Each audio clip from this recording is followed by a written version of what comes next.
Hai, salam sejahtera. Apa khabar? Saya Jerod Azrul dan untuk kali ini saya nak fokuskan antara mindset sebagai trader dan juga mindset investor. Mana yang patut kita implement ataupun ingrain ataupun kita imprint dan masukkan dalam minda kita, immerse kepada daily thought, daily decision, daily awareness dan juga daily action. Okey. Jadi untuk yang kali ni, satu perkara yang you kena jelas ialah at the end of the day, outcome kita, kan kata Napoleon Hill ialah always kita start dengan iaitu end in mind. So maksudnya lah outcome kita, hasil akhir kita, kita nak make money, kan?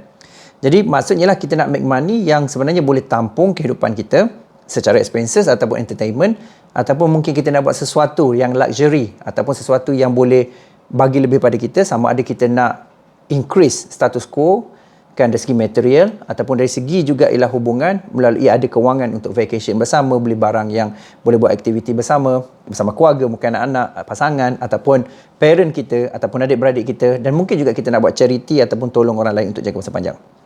So, apa yang saya nak sampaikan sekarang ialah supaya anda fokus, inilah fokus utama kita. Kenapa kita buat semua ni? Itu nombor satu, kena ada clarity kat situ. Okey. Jadi tindakan kita ni, kalau you perasan, you belajar iaitu macam mana untuk mengenali forex trading ataupun dalam kes ialah financial instrument, kan, boleh fokus pada gold, silver ataupun lain-lain. Tetapi poin utama ialah anda mesti faham dan jelas strategi kita.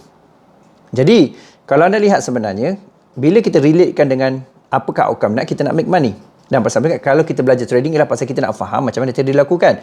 Tetapi ini salah satu cara untuk kita fokuskan dan kita gunakan pada diri kita, iaitu kita belajar trading dengan berkesan. Sebab kita nak tahu, kita tak nak buat sesuatu yang kita tak tahu, kita tak nak invest sesuatu yang kita tak faham macam mana investment itu berlaku. Sebab tu ramai orang kena scam ataupun kena tipu dekat luar sana kerana invest hanya dijanjikan dengan pulangan tetapi tidak ada iaitu struktur yang jelas bagaimana benda itu dilakukan. Jadi kena ingat, hanya invest apa benda yang faham. Jadi belajar ni sangat penting, dan kita belajar menggunakan iaitu candlestick chart dan membentuk akhirnya yang saya selalu kenalkan you punya turnkey ialah pada PVM, iaitu parameter variable matrix, yang akan bantu you untuk lebih fokus dan juga dapat hasil yang lebih mendalam lah.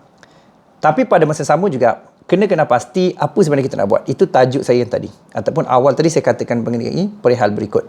Jadi apa yang kita nak buat sebenarnya, fokuskan kepada iaitu investor mindset. Investor mindset itu melihat pada ROI, dan cara paling mudah untuk kali ini saya nak perkenalkan konsep ialah portfolio management. Jadi portfolio management ni ataupun dikatakan sebagai asset allocation adalah sesuatu yang sangat penting bagi trader. Kan, kalau you nak sukses, you kena ada portfolio management. Satu ialah you pecahkan kepada trading account. Trading account sekurang-kurangnya ada 3. Satu ialah dipanggil iaitu low risk, kedua ialah iaitu medium risk, dan ketiga high risk. Low risk, kita hanya target 10% ke bawah setiap bulan. Kan, medium risk kita target 10% setiap minggu. Kan, high risk kita target 10% setiap hari. Itu konsep asas. Okey. Yang poin saya nak ceritakan ialah pada konsep lagi satu, iaitu pasal portfolio management. Jadi bermaksud anda sebenarnya kalau ada kewangan, selain anda trading dan invest pada akaun sendiri, maksudnya anda lakukan dagangan dan pecahkan kepada allocation kepada low risk, medium risk dan juga high risk tadi, anda juga pecahkan kepada contoh paling basic ialah kepada copy trade manager yang lain. Kan, perhatikan di broker, perhatikan juga di manager-manager lain, perhatikan juga mungkin ada yang offer service dari segi management. Kan, saya tak nak bercerita luas senario, contohnya masuk dalam iaitu ASB ke, tabung haji ataupun mutual fund. Saya tak nak cerita pasal tu, saya nak cerita pasal industri kita sedia ada, iaitu anda boleh leveragekan kepada copy trade manager yang lain. Kan, lihat di broker tersebut apakah yang sebenarnya mereka buat ni hanya 10% ke bawah sebulan. Kan, macam kita di RoadTT kita ada copy trade manager kita sendiri, so you boleh follow di RoadTT. Satu lagi juga you boleh follow pada tempat lain. Contohnya tugas you, contohnya apa katalah satu hari nanti anda ada income ataupun pendapatan, let's say saya bagi satu figure $10,000. Jadi $10,000 tu anda mungkin pecahkan $3,000 kepada beberapa iaitu investor berlainan, dalam konteks ialah you follow investment berlainan, dalam konteks you follow iaitu manager yang berlainan. Okay, so jadi ini boleh dileveragekan. Kayu boleh pergi kepada mana-mana, cari yang low risk saja dan leveragekan kewangan anda. Ada $10,000 boleh juga pecah kepada 1,000, akhirnya akan dapat net. Pasal satu jika berlaku sesuatu anda lagi 9, ataupun kalau anda pecah pada 3 berlaku 1, 2 lagi akan support. Dan ini adalah strategi yang sangat baik. Jadi mulai hari ini saya nak anda berfikir iaitu mindset investor, bukan semata-mata trader. Sebab kita nak create wealth sebenarnya. Kita nak jadi ialah sebenar-benarnya ialah portfolio manager. Kita nak create portfolio, kita nak sebenarnya leverage asset orang lain dan dia menyebabkan kita boleh create more income. Dan inilah salah satu strategi yang smart sebenarnya untuk membolehkan you grow kepada yang lebih kepada tinggi lagi.